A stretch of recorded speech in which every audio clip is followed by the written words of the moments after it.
guys, it's Dr. Marsh here, clearly, and you may be wondering why there's a video about trees. Well, the video is not about trees, actually. It's about uniformitarianism, the situation that processes that we see happening today happen the same way in the past. This is the basis of so much of science. It's really important. And when Hutton came up with this, people were a little skeptical, as scientists always are initially, but you then have to fill it in with evidence. And so what he said was the little erosion situations that we see today, you know, cutting the bank of a river in your neighborhood, for instance, the bank of a creek. If you give it some time and you let that river cut and cut, you can end up with something, you know, maybe like this. This is the Grand Canyon, and down, can you see, here we go, can you see there? That's the Colorado River. The Colorado River has been cutting this area for, oh shoot, I just saw it yesterday. It's like 1.2, you know, I don't know, sorry, hundreds of millions of years, like 200 million years, something like that.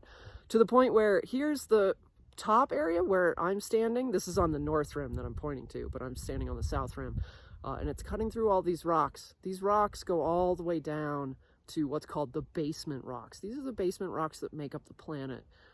These rocks are the oldest rocks that we know of on the Earth today. We see them in various sections of the world, and here we see them, basement rocks.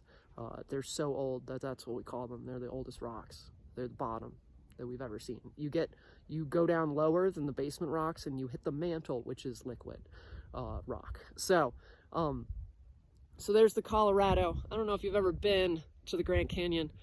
This is my first time here, summer 2023, and it's gigantic. It's huge. It's bigger than I thought it would be, because I know it was big, but it's gigantic. And it's all due to this river and then water that's dripped down, rain down just a little bit, but this is a desert, so there's not a lot of rain.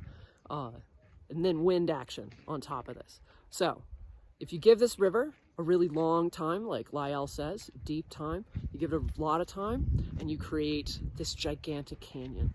So uniformitarianism is, while it's an old idea, it's incredibly important because we see these processes happening in the past. We see evidence of them from the little processes that we see happening today. It creates so much amazing stuff. This rock was built millions and millions of years ago, and then it's been eroded for the last several 100 million years by the Colorado River. And here it is, National Park, your tax dollars at work, preserving this beautifulness for the last over 100 years, 104 years this year, and going strong. It's amazing. I don't know if you've ever been here. You should go. It's fantastic. All right, that's it for me on a windy precipice. I'm not exactly a big fan of standing this close, but for you, it's worth it. All right, guys, I hope you enjoyed. I did. I'm gonna go walk some more trail.